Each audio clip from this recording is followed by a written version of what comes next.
Over the last 20 years, with all your support, we've been able to not only launch the original MyPillow, but also the MyPillow mattress topper, Giza Dream bed sheets, My Slippers, and the MyPillow bath towels. But there's so much more. In fact, we have over 200 products, and I'm so confident that you'll love each and every one of them that when you go to MyPillow.com now, you'll immediately receive a free gift valued at $20 just for checking out the website. No purchase necessary. Get everything from MyPillow blankets, sleepwear, kitchen towels, mattresses, duvets, pet beds, body pillows, comforters, couch pillows, bathrobes, and so much more. So go to MyPillow.com or call the number on your screen. Use your promo code to get deep discounts on all MyPillow products. And remember, just for checking out MyPillow.com, you'll immediately receive a free gift valued at $20. No purchase necessary. This is a limited time promotion, so go to MyPillow.com now.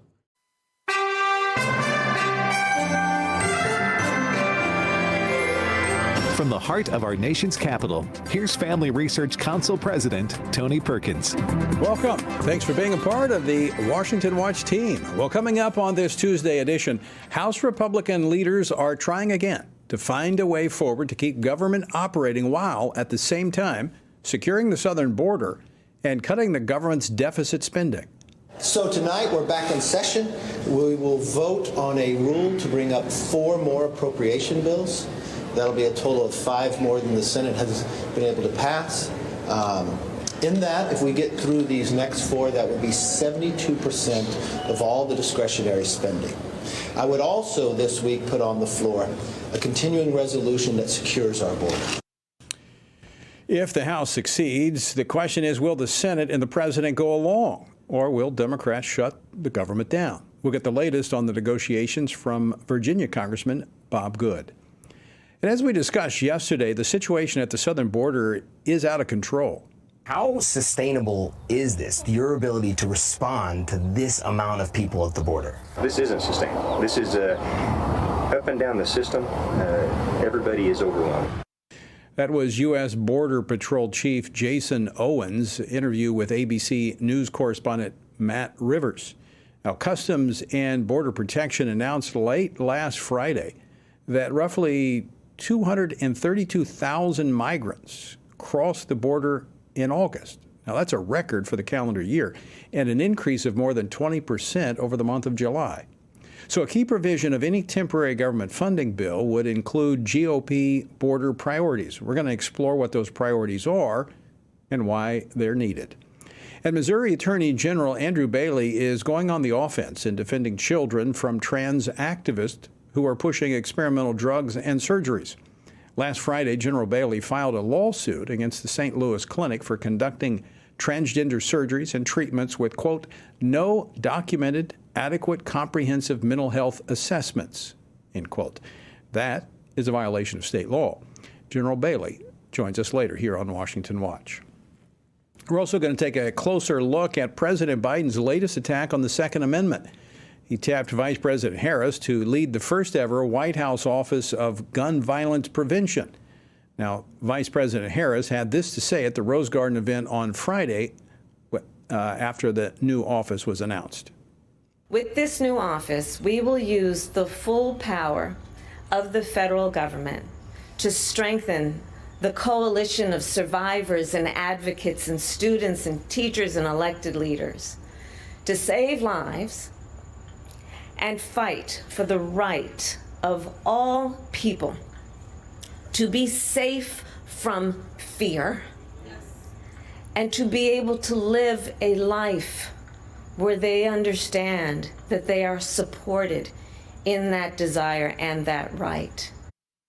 Safe from fear? Maybe she should focus on the first job President Biden gave her, the border. I have a feeling she'll be more aggressive in taking guns from law-abiding citizens than she has been in keeping lawbreakers out of the country. I'll be joined by former Mayor of Cincinnati, Ken Blackwell, a little bit later to discuss that issue. And with election season approaching, attention again turns to election integrity. Are our election systems in better shape today than they were in 2020? We're going to talk about that as well on this edition of Washington Watch. The website, TonyPerkins.com. Lots of resources there for you. Be sure and check it out. Our word for today comes from Romans chapter 2. For when Gentiles who do not have the law by nature do what the law requires, they are a law to themselves, even though they do not have the law. They show that the work of the law is written on their hearts, while their conscience also bears witness, and their conflicting thoughts accuse or even excuse them on the day when, according to my gospel, God judges the secrets of men by Christ Jesus. Well, the moral law of God is inscribed on the human heart. It was there before Mount Sinai, placed there at creation by the Creator. It is universal. That is why murder, theft, and adultery, among other things, are recognized as wrong with or without written laws. This moral law can be suppressed by our sin and choices. It can be ignored by our laws, but it cannot be repealed or vetoed by man. To find out more about our journey through the Bible, go to frc.org. Well, members of Congress returned to the U.S. Capitol today with the government shutdown scheduled for midnight Saturday if they don't achieve a budget agreement before then. Now, the House is expected shortly to vote on a procedural vote. If that is adopted, they will then move to 4 of the remaining 11 appropriations bills. It is improbable that all 11 can be done before Saturday night, so a short-term funding mechanism will most likely be attempted before the end of the week. We're going to be joined in just a moment by Congressman Bob Good, who's tied up on Capitol Hill. I'm going to go to one of our Washington Stand writers to talk about another issue. I'm going to throw this in today. It's something we've been tracking, and that is the issue of religious persecution. The United States, under the Biden administration, I touched on this briefly yesterday, has almost ignored this issue. In fact, we've seen a decline in the number of individuals allowed to come to this country as a result of religious persecution abroad. But European politicians are shining a spotlight on this. Joining me now to talk about this, Sam McCarthy. He is a writer with the Washington Stand. Sam, welcome to Washington Watch. Thanks very much for having me on, Tony. So tell us what happened last week in the European Parliament on this issue as it pertains to religious freedom. Yeah, well, you had a Dutch MEP, member of European Parliament, Bert-Jan Ressen, staged a display in conjunction with Open Doors and a Dutch organization for persecuted Christians, highlighting the rising global persecution of Christians. We're seeing this in countries like Nigeria, various portions of Africa. We're seeing it in India. We're seeing it, obviously, of course, with the Chinese Communist Party. And we're seeing it also in places like Nicaragua, where the Catholic Church has been particularly targeted. Ressen called on the EU to act in defense of persecuted Christians and not to stay silent on religious liberty. He and his party called on the European Commission to release a report, which they had previously promised, on enforcing religious liberty guidelines that the European Union had put in place 10 years ago. And they still haven't released a report on how that's being enforced, standardized, upheld, etc. And he also asked to expand the office of Commissioner of Religious Freedom, which is part of the European Commission. It was a new addition. It came in along with the implementation of those standards and guidelines on religious liberty. Sam, is this final question for you? We got Congressman Good now. Yeah. Is this an example of the vacuum that has been created because of lack of leadership by the United States? Yes, it absolutely is. Under Biden, the U.S. State Department has essentially abdicated its responsibility to promote and protect religious liberty, both at home and abroad. That was something that under the previous administration was upheld, enforced, and it's something that under Biden has been essentially forgotten and swept under the rug. Yeah. So they can advance their abortion agenda, their LGBTQ agenda, and their climate agenda. Sam, thanks so much for jumping in here today and sharing that with us. And by the way, folks, you can find out more about the Washington Stand. Go to TonyPerkins.com or the WashingtonStand.com, and you'll see more of Sam's articles and our other team of writers that keep track of all of these things that a lot in the legacy media ignore. All right, joining me now is Congressman Bob Good. He serves on the House Budget Committee, House Committee on Education and Workforce, and as a member of the House Freedom Caucus, he represents the 5th Congressional District of Virginia. Congressman Good, welcome back to the program. Afternoon, Tony. Good to be with you. I know you're busy. Very fluid situation on Capitol Hill. As we just laid out a few moments ago, a rule vote, procedural vote, then potentially moving toward 4 appropriations bills. Is that where we stand right now? Yes, we'll have one rule tonight for all 4 bills, but then we'll vote all 4 bills individually. We're going to have hundreds of amendments for all 4 bills. I think it's nearly 500 amendments, which is how regular order is supposed to work, where we get to make changes or suggest changes to the bills before we have to vote up or down. Sadly and unfortunately, Tony, this should have happened months ago. We knew when September 30 was on the calendar. The Speaker committed that we would pass our 12 individual appropriation bills, the first Congress to do that in some 20 years, and that we would do it at the pre-COVID spending levels for non-defense discretionary. Because of his unwillingness to drive that commitment, to lead the conference, to cast the vision, you've had some stops and starts and back and forth, and we haven't done that as we should have. And so we now find ourselves up against a deadline. But this is progress. The fact that you're going to have these amendment votes on the floor, that's something we haven't seen in a long, long time. It is late progress that was unnecessary on the calendar. Right. I understand that. However, to get 4 of them passed this week, which would bring us to 5 total, would be some progress. We ought to be able to complete this work by mid-October at the latest, with minimal impact on the country from a shutdown standpoint. Yeah, you're absolutely right. The timing of it is inexcusable that we're down here to the wire at the last moment. But this, the fact that you're having floor amendments on an appropriations bill is a part of the negotiations that took place back in January to allow for these open rules. Isn't that correct? That's correct. That was forced on the Speaker in the negotiations back in January. Would not have had a return to regular order if we hadn't had the Speaker battle that we did from the 20 members who challenged that. And so it's been a reluctant change, but the change is in place.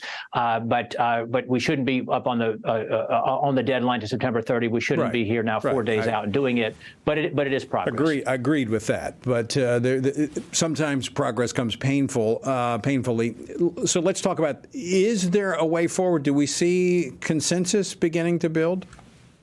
Well, I will also add, Tony, that we are actually, we've agreed to cut our spending this year by $64 billion by what we're passing out of the House. That's an embarrassing low, modest objective, but at least it's historic because Congress never cut spending. Right. We've got a $2 trillion deficit. So $64 billion is not nothing, but it is a small amount with that amount of deficit. And we finally got the Speaker to agree to that last week. And then, I think we can get that done the first week or two in October with minimal impact on the 15% of the government that is considered non-essential, that doesn't stay open when there's a pause at that level. I have said, Tony, that I would support a CR, a continuing resolution, a short-term funding bill that secured the border and cut even further for the month of October, that went to the agreed upon levels from April and that the Speaker agreed to back in January instead of the compromise levels. That's $115 billion annual savings, or about $10 billion on a monthly savings, that I would agree to that as long as we're moving our spending bills. But I'm not sure the votes are there to that effect. So how many votes do you think you're short of arriving at consensus on that? Well, I think we might be short as many as close to 10 on that. But what I fear will happen, Tony, is that moderate and liberal Republicans in the House and the Senate will join with Democrats and pass an unconditional CR, or even more than the 30 days. As a matter of fact, the Speaker is now beginning to back off on the spending levels and back off on the timeline and talking about a 45-day spending level, a continuing resolution instead of 30 days. And he's not talking about going back to the pre-COVID levels for that was agreed to this just Wednesday night when we had our last conference meeting. So, we need consistency. We need the Speaker to lead. We need him to challenge the moderates who support him for Speaker to support him in this so we can send the strongest bill possible to the Senate, which gives us a stronger leverage position in negotiations. We're up against a break here. Congressman Good, can you stick around for just a couple more minutes, because I got a couple more questions for you on this. At some point, the conservatives have to realize, look, I've got the best deal I can get. Let's go with it. I mean, do you think you can bring your colleagues along to that point? Well, the main thing is to get the spending bills done. And again, it's the Speaker's fault that we haven't done that before the end of September 30. So to have to take a week or two in October to do it, we don't want to relieve the pressure of the moment and the deadline. And then we go from a 30-day to a 45-day to a 60-day, and it doesn't cut spending. That's the history, Tony. And so my colleagues are concerned about us repeating that. We don't need a Republican majority to do that. Bob, can you stick around? We can stick around for one more. Yes. All right. Don't go away, folks. We're coming right back with more with Congressman Bob Good in just a moment.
Everything we do begins as an idea. Before there can be acts of courage, there must be the belief that some things are worth sacrificing for. Before there can be marriage, there is the idea that man should not be alone. Before there was freedom, there was the idea that individuals are created equal. It's true that all ideas have consequences, but we're less aware that all consequences are the fruit of ideas. Before there was murder, there was hate. Before there was a Holocaust, there was the belief by some people that other people are undesirable. Our beliefs determine our behavior, and our beliefs about life's biggest questions determine our worldview. Where did I come from? Who decides what is right and wrong? What happens when I die? Our answers to these questions explain why people see the world so differently. Debates about abortion are really disagreements about where life gets its value. Debates over sexuality and gender and marriage are really disagreements about whether the rules are made by us or for us. What we think of as political debates are often much more than that. They're disagreements about the purpose of our lives and the source of truth. As Christians, our goal must be to think biblically about everything. Our goal is to help you see beyond red and blue, left and right, to see the battle of ideas at the root of it all. Our goal is to equip Christians with a biblical worldview and help them advance and defend the faith in their families, communities, and the public square. Cultural renewal doesn't begin with campaigns and elections. It begins with individuals turning from lies to truth. But that won't happen if people can't recognize a lie and don't believe truth exists. We want to help you see the spiritual war behind the political war, the truth claims behind the press release, and the forest from the trees.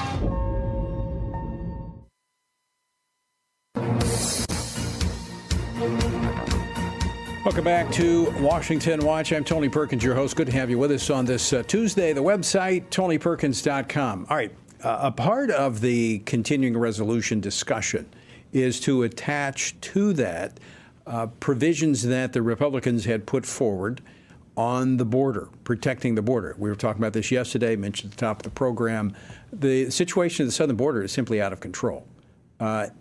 In August, according to the Customs and Border Protection, 232,000 migrants came across the border in August, a record for the calendar year, and an increase of more than 25% over July.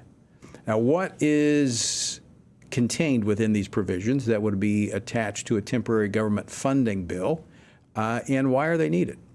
Sticking around with us, Congressman Bob Good of Virginia.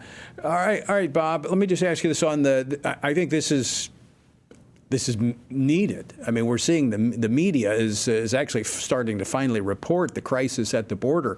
What are the provisions that would be attached to any kind of temporary funding bill in terms of addressing the border situation? To your point, Tony, that these blue cities in New York and so forth, these blue states are starting to suffer greater consequence because of the border, and so now you're having a more difficult time for the mainstream media to fail to cover or to try to cover up for the Biden border failure. This is intentional on his part, and what the provisions would be is H.R. 2, our border security bill, which would complete the wall. It would reinstate the Remain in Mexico policy, which means those with asylum claims have to wait in Mexico for their case to be heard, 90% of which are fraudulent, of course.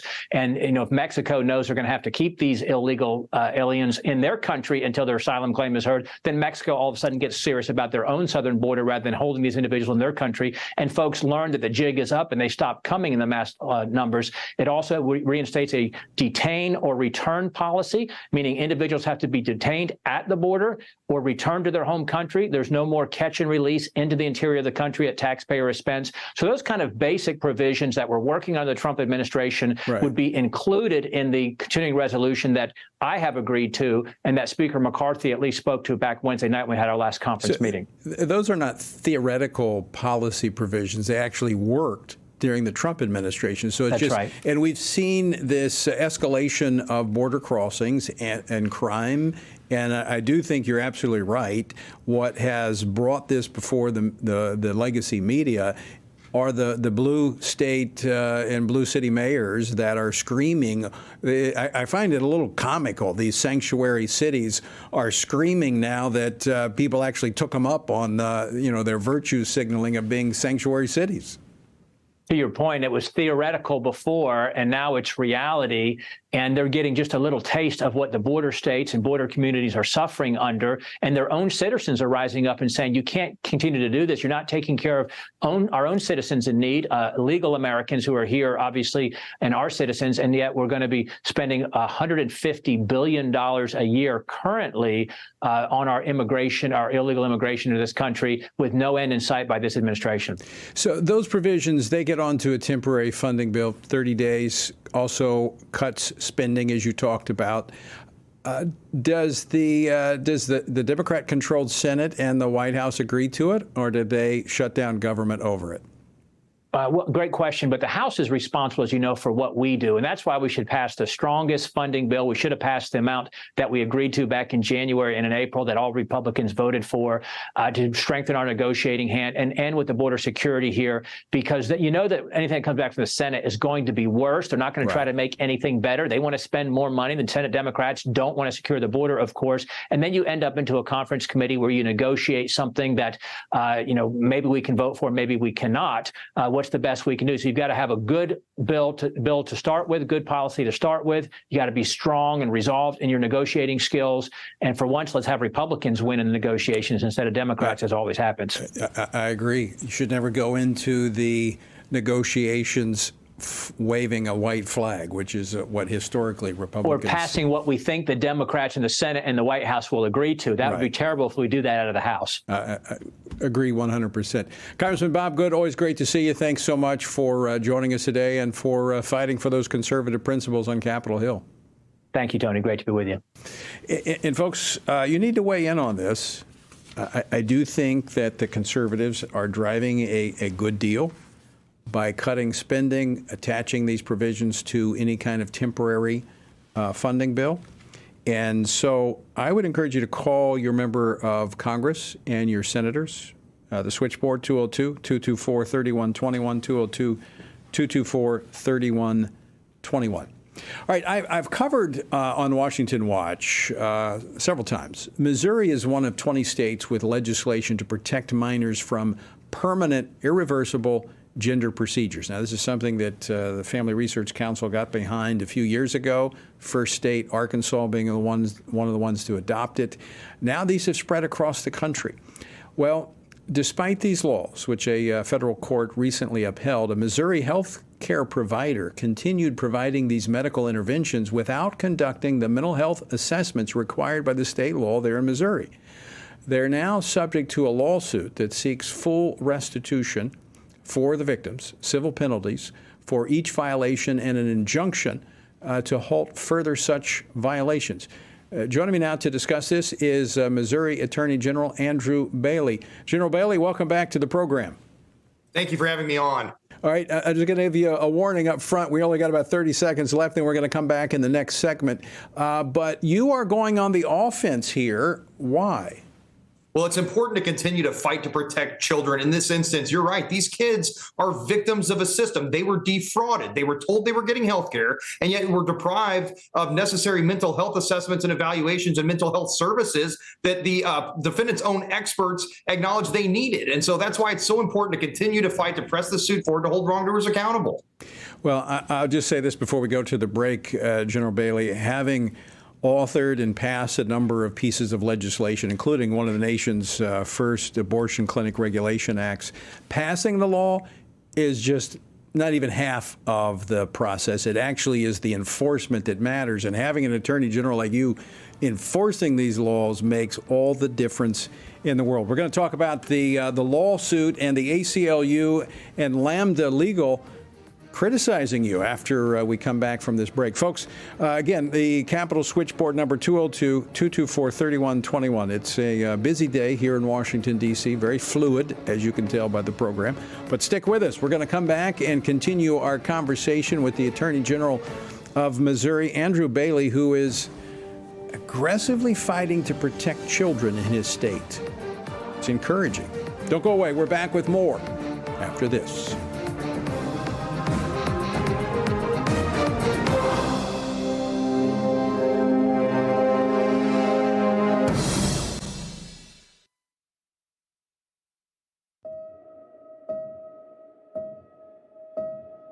All of us are born with the desire to find truth and meaning.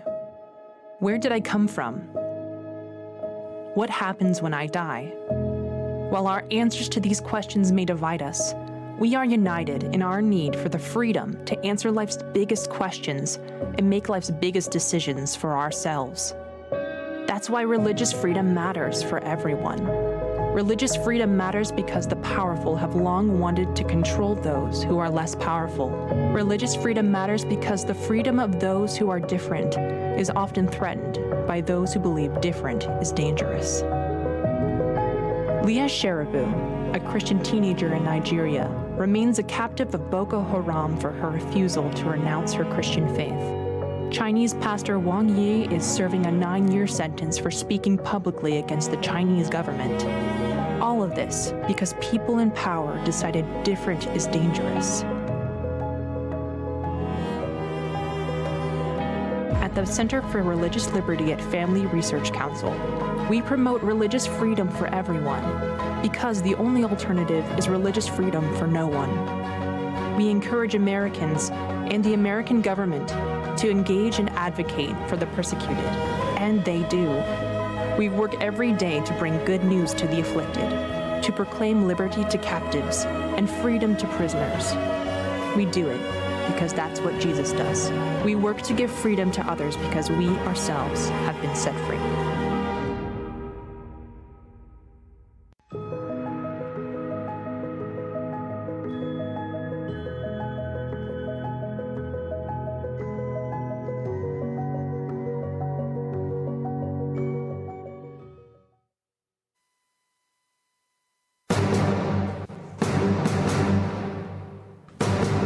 All right, as we were talking before we went to the break with the Attorney General of Missouri, on Friday, General Bailey filed a suit against Southampton Community Health Care Incorporated for providing gender transition interventions such as puberty blockers and cross-sex hormones to minors without a comprehensive mental health assessment, which is required by state law. This was before the Save Adolescents from Experimentation Act went into effect following a massive legal win by his office last month. Now, the attorneys, I think it was ACLU of Missouri and Lambda Legal, which represents Southampton Community Healthcare, said in a joint statement that Bailey's actions are about nothing more than erasing transness from Missouri while he allows the top causes of child mortality to run rampant throughout the state. We will fight this desperate overreach. Well, joining me now, General Bailey. General, thanks for sticking around. So fill in the blanks here. This is the law. How do they think they can just get away with violating the law and someone's not going to do something about it? That's exactly right. I'm proud to live in a state where our General Assembly passed and our governor signed into law a statute to protect children from sterilization. Never mind the fact that Lambda Legal and the ACLU in Southampton sued the state of Missouri. We are the defendants. We filed a counterclaim because their own experts at trial, when we were defending the statute, admitted that the accepted standard of care is that kids should receive mental health assessments. Now, I reject that this is care at all. There is no health care about it. But if their own experts are saying that kids should be getting these mental health services, then I have evidence that contradicts that they were actually doing that. And so now we're going to hold wrongdoers accountable. They put a marker down and we're going to hold them accountable to that marker. At the end of the day, we were successful in our defense of the statute, the first state in the nation to successfully defend the statute from legal attack at the trial court level. And now we're going to go back on offense and use their own testimony against them. So that statute is now in place. Yes, sir. As of August 28th, thanks to our defense at the trial court level. And that is the law of Missouri, and they have to abide by that law. What are the penalties for violating this law? Well, first and foremost, we can use the Missouri Merchandising Practices Act to go after businesses that are violating state statute. But also, I would point out that healthcare professionals who are administering this kind of questionable experimentation can be held accountable by the professional licensure boards There are other legal remedies that can be used to go after these types of clinics. But I think the strongest and most potent medicine here is the fact that there's an individual civil cause of action with a 15-year statute of limitations. Because what we know is that a lot of the times the negative healthcare implications, the negative reaction that the human body faces after undergoing these procedures doesn't materialize in the normal statute of limitations. Right. So there needs to be extra time so these victims can bring their claims. And empowering the victims to have a voice in the process is one of the strongest remedies that our state has provided and is a model for other states. I agree with that. The interesting thing about this, General, and in your investigation, you spearheaded the investigation there in the state. Normal procedures, such as the mental health assessments, which would normally be done before other types of treatment would have been administered, were absent in this case. It's like when it comes to transgender interventions, we throw the guidebook out the window.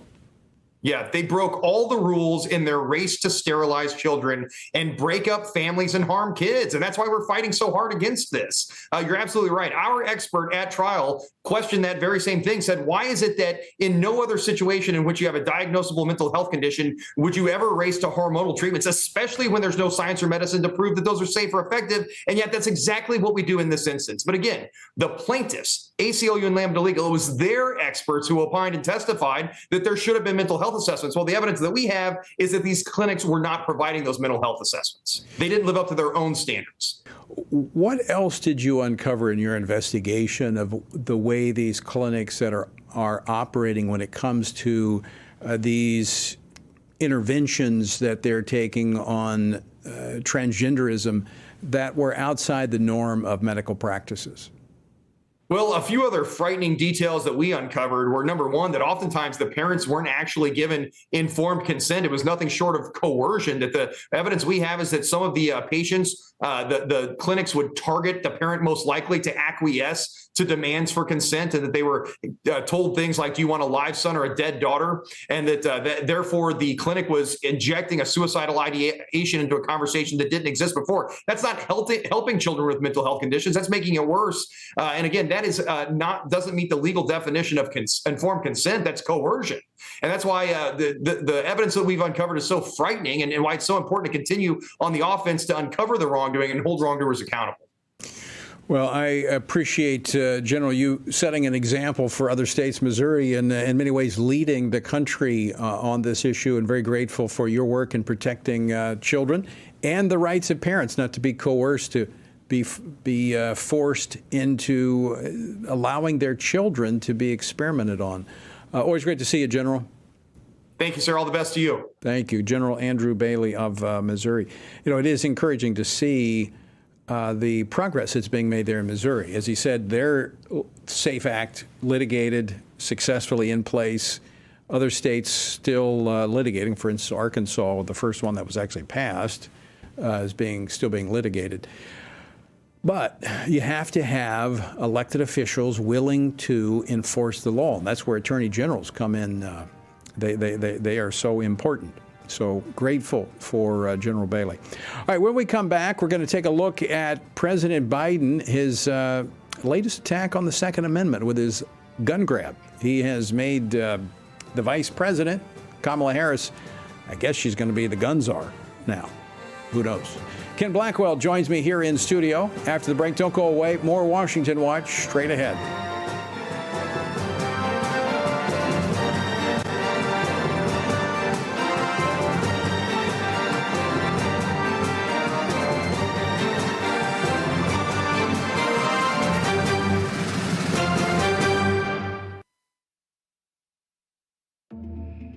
The world is hurting, streets are filled with crime, families are broken, sin is celebrated, and God is mocked. Everywhere we look, the wages of our sin are on full display. As Christians, we know that surrender to God's will is the solution to our biggest problems, but not everyone agrees. Even in church, we hear people say the most important thing is to be tolerant, that we shouldn't impose our morality on other people, and that loving our neighbor means celebrating what they do. But you can't do that. It's not that you don't love your neighbor, you do, but you care about God's opinion more than your neighbor's opinion, and this makes you different. In fact, sometimes it makes you feel alone, like you're the only one. But there is good news. You are not alone, not even close. Research has found that there are 59 million American adults who are a lot like you. There are millions of people around the country who are born again, deeply committed to practicing their faith, and believe the Bible is the reliable Word of God. But that's not all. They're also engaged in our government. They're voters. They're more likely to be involved in their community, and they're making a difference in elections. The problem is that a lot of them feel alone too. We want to change that. FRC wants to connect these 59 million Americans to speak the truth together, no matter the cost. If you want to learn more about this group and what it means to be a spiritually active, governance-engaged conservative, or if you want to find out if you are one of these SageCons yourself, go to frc.org/SageCon and take the quiz to find out. The world is hurting, and we have the solution. We can't do it alone, but we can do it if we work together. That's what we're working toward every day. Join us. Go to frc.org/SAGECON, SageCon, to learn more. That's SAGECON, SageCon, to learn more. I'm often asked by people, Tony, how do you stay encouraged? How do you deal with all of the stuff in Washington, D.C., the negative policies that are attacking our faith, our family, and our freedoms? Well, you want me to let you in on the secret? It's called the Word of God. And that is why the Family Research Council embarked on Stand on the Word, a 2-year journey through the Bible. It's a chronological Bible reading plan with just 10 to 15 minutes a day. In 2 years, you will have covered the entire Bible. And to go along with this, Monday through Friday, I do a morning devotional that goes along with the reading of the day. It's all designed to encourage you on this journey because the Word of God, as the psalmist said, in my affliction, here's my comfort. Your Word gives me life. That is our source of strength. To find out more, go to TonyPerkins.com or frc.org/Bible. And I invite you to join me every morning for our Stand on the Word. FRC celebrating 40 years with Ambassador Sam Brownback. FRC is a unique institution. I see that FRC's role going forward becomes even more important because the culture has moved so aggressively against a traditional set of values. And we're not talking about imposing values on anybody. We're talking about allowing people to practice values. And that's what FRC has stood for. That's what it's standing for. That's what it will stand for in the future, and why its role is just so critical. That was our good friend Sam Brownback, former governor of Kansas, former senator, and ambassador at large for religious freedom. I had a chance to work with him in all of those capacities. Well, last week at a Rose Garden ceremony, President Biden announced the establishment of a new White House office of gun violence prevention. Now, fresh off her run as border czar, Vice President Kamala Harris was tapped to take the helm of this new bureaucracy that, according to friendly news reports, she'll work closely with non-governmental anti-gun organizations. While this White House runs out of answers for confronting crime and lawlessness, they target law-abiding citizens. That's right. Joining me now to discuss this and more, Ken Blackwell, Special Advisor for Election Integrity at FRC Action. He previously served as mayor of Cincinnati, as well as Treasurer and Secretary of State of the Buckeye State, Ohio. Ken, welcome back to Washington Watch. Hey, Tony, good to be with you. So, the Office of Gun Violence Prevention.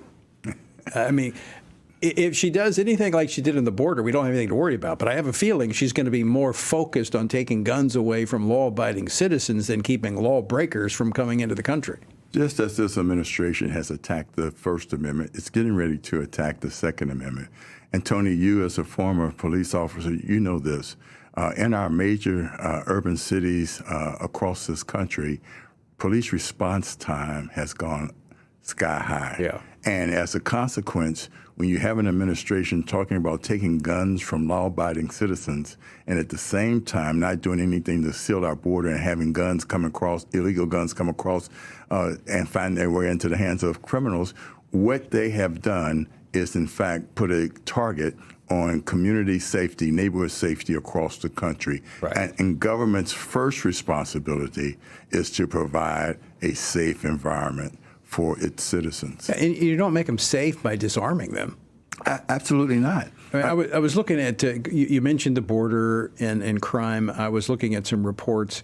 A 2021 Department of Justice report revealed that 64% of federal arrests in 2018 involved non-citizens, despite the fact that they only comprise 7% of the population at the time. Now, the DOJ has not provided any additional information or reports covering that since the Biden administration, but all of the evidence suggests that that's skyrocketing given the individuals that are coming across our border. Yes, Tony, and you know as well as I do, there are criminals who are brutalizing citizens and getting arrested and getting right out of jail. Right. You know, that we're talking, I'm just looking at Sheet Heritage put out a list of some of these crimes by illegal immigrants. Beheadings. I mean, you've got the gangs coming in from Central and South America. I mean, this is, and as you said, they're being released. And look, when I was in local government in Cincinnati, we were fighting back in the 80s, MS-13. Right. You know, and while the Trump administration, for the first time, got a hold of it. They did. I was looking at the numbers of not just border crossings, but crime related to that. Mm-hmm. And it was almost extinguished during the Trump administration. It took them a while. I mean, they had a few false starts. They finally got Chad Wolf to head up Homeland Security, and they were working. They had policies that were working. Remain in Mexico was working. I was there before and after. Mm-hmm. Second time down there was like a ghost town. Yeah. It's just ridiculous, and we, in fact, as citizens, must put a stop to this nonsense. So let's talk a little bit about the provisions of the gun grab. What are they looking to do? Well, essentially, they're talking about, and Biden has said it before. You know, he's very much concerned about the caliber of guns, and essentially what he's talking about doing is do buyback programs and it's a real problem because they're targeting innocent law-abiding people. There's only so much he can do, though, because Congress has to enact. So is this more of just using the bully pulpit to push his anti-gun message? Well, what this administration does is that they test the resolve of Congress. Right, yeah, that's true. You know, they'll take the guns and say, let's see what you do about it. And hope that they can stall it around in the court system. So do you see like the NRA and others maybe challenging some of the steps that this new office might take? Yeah, and I tell you, there are a number of groups across this country that are basically saying we're not going to surrender to the thugs and criminal elements in our country, and we're not going to let this administration that's soft on crime put us in jeopardy. Our families in jeopardy, and we have to push back. You know, as I always say, Frederick Douglass said it best: those who are whooped easiest are whooped most often. True. And we, in fact, got to step it up. Well, look, I am a strong believer in the Second Amendment, and having been a police officer, as you mentioned, having been in the military and the Marine Corps. First off, I think I think it's my duty to protect my family. That's right. Law enforcement is kind of the second line of defense. Mm-hmm. And as you mentioned, because of the demoralization and the departures that are taking place in law enforcement, primarily driven by the left's defund the police movement, response times have, as you said, have skyrocketed. And they're not being as aggressive in policing for fear of something happening and it being turned on them. Yeah, and this is all part of this administration's thrust to make a muscular administrative state, and in fact, it's authoritarianism. Yeah, that's what they want to concentrate power in the administrative state that they control. When the beauty of this country has been in the decentralization of power and the respect of individual rights and responsibilities, and the same administration that is trying to drive God out of the public square is trying to take guns from law-abiding citizens when the first responsibility, as you said, in defending us are ourselves. They have a problem with G's.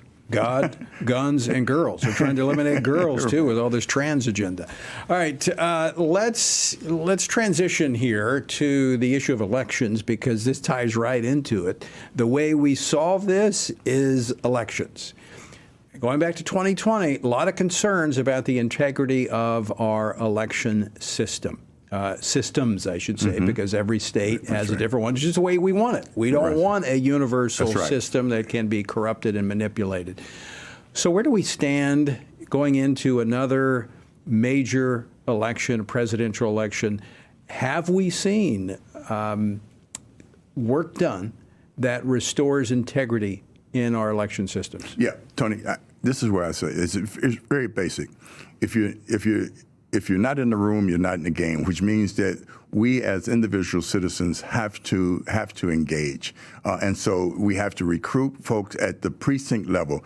There are 3,100 counties and hundreds of thousands of precincts, and that's where elections take place. And we have to make sure that there are people who are engaged, there are eyes on the system, that the chain of custody of our ballots happen to be reduced to the barest number, and that there are verification systems that make sure that people who are who they claim to be. But this administration is attacking citizenship.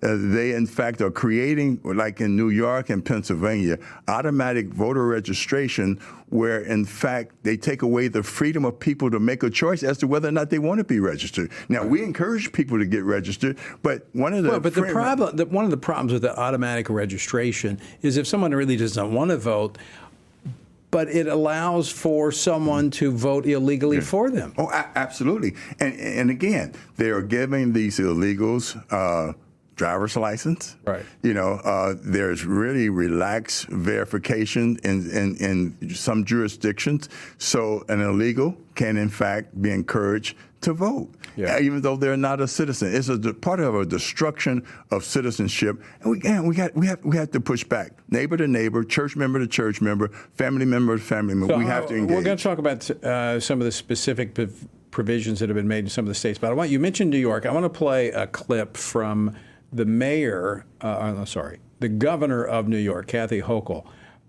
She signed a package to, what she said, strengthen democracy and protect voting rights. Clip number 10.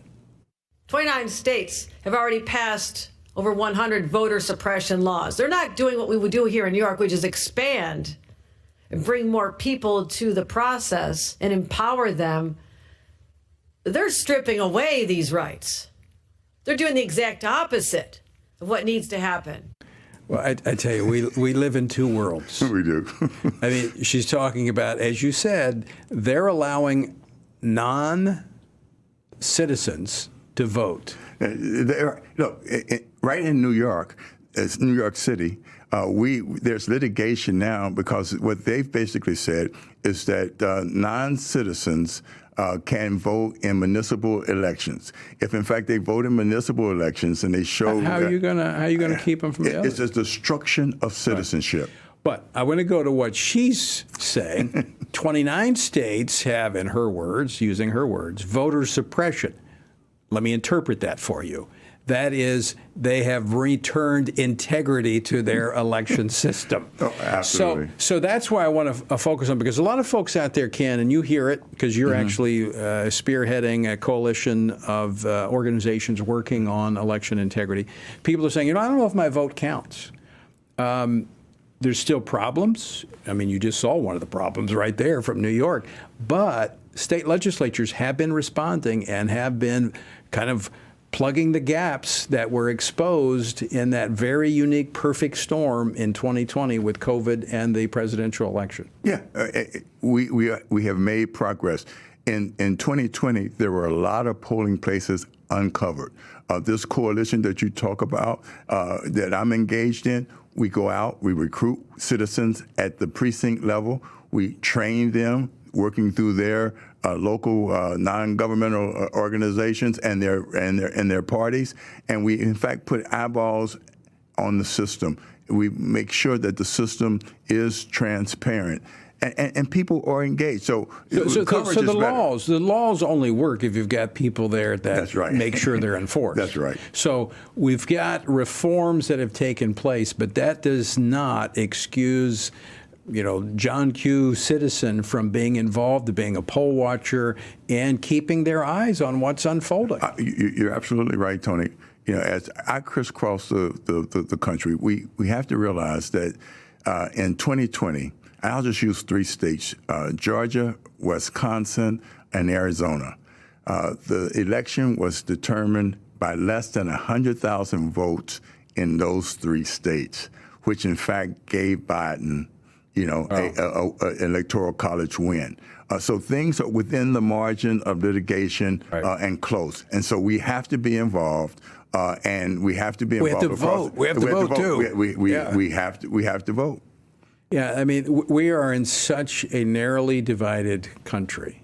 I mean, we really are. Every election is very close when you actually, as you just pointed out, you look at the actual numbers. Mm-hmm. And so, number one, we need to be vigilant, and we can never rest. I'm just going to say, we live in a country and a culture now that we cannot rest. We cannot stand on the sideline. We've got to be on the field. Right. So we've got to be voting. We've got to continue to look for the vulnerabilities in our election systems and state by state address those and change those. We've done a lot of that, but it is an ongoing process. Elections are human enterprises. There are some vulnerabilities in the system. Is this going to happen? And then there are opportunities for fraud. We, in fact, we gotta put hands on and eyes on that process and stop the fraud. And it's happening. But we have to be engaged. We have to use that agency that God has invested in us. We're not subjects. Right. And as you and I talk about all the time, we are citizens, and part of citizenship responsibility is engage and utilizing your individual freedom. So, Ken Blackwell, let me ask you a question with this narrative that I think is being fueled by some out of legitimate concern about voter integrity, but are there others that are exploiting that concern as a means of voter suppression to try to keep conservatives from voting by making them think their vote doesn't matter? Yeah, absolutely. And I mean, it's coming 2 ways. One, they're overloading the system with illegals and opportunities for fraud, and they, in fact, have advanced narratives that depress and suppress. And so our responsibility is to, in fact, say, inspire hope and engagement. Well, it's to ignore those voices that are out there and do what we know is our duty to do as citizens and as Christians in this culture. We have to be engaged. Yeah. We have to be engaged. Very quickly, Ken, we're up against the end of the program, but how can people find out about joining this coalition to be a part of maybe being a poll watcher and getting the training? Well, one of the things that we're doing, we're working with FRC Action. And so come right to us, the America First Policy Institute, Heritage Action, and one of my programs is that I engage with is Honest Elections Project. All right, we'll have a link for that on the website. Yeah. Ken, thanks for being here. Always good to be with you, Tony. Folks, remember that Capitol switchboard number, 202-224-3121. That will get you to your congressmen and your senators on all things congressional.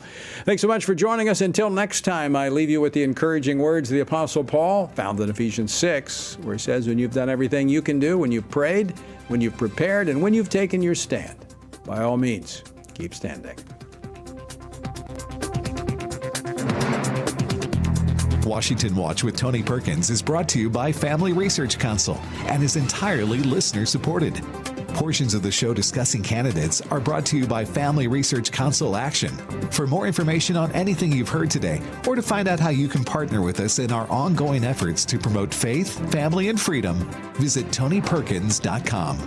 Also, to leave a comment about Washington Watch, call our watch line at 1-866-372-7234. That's 1-866-372-7234. Taken TV is making TV watchable again. Join us on the Active Kingdom Entertainment Network. Download Taken TV from your App Store now.